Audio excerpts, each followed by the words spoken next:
Okay, so now your beignets are cooked, all right, and they're almost ready to eat.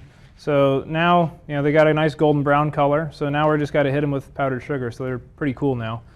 And so now first, I'm going to open up the powdered sugar. I like to keep these in their own Ziploc bag because then you have sugar flying all over your pantry.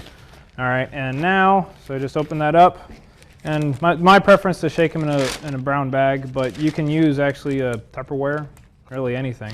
And you just want to be kind of gentle when you shake it. Okay, so now I'm going to put this in the brown paper bag.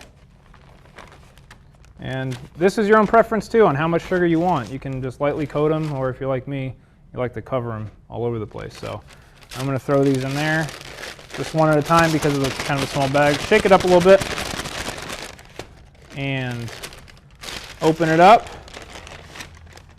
And there's a finished beignet. So you just put them on your plate.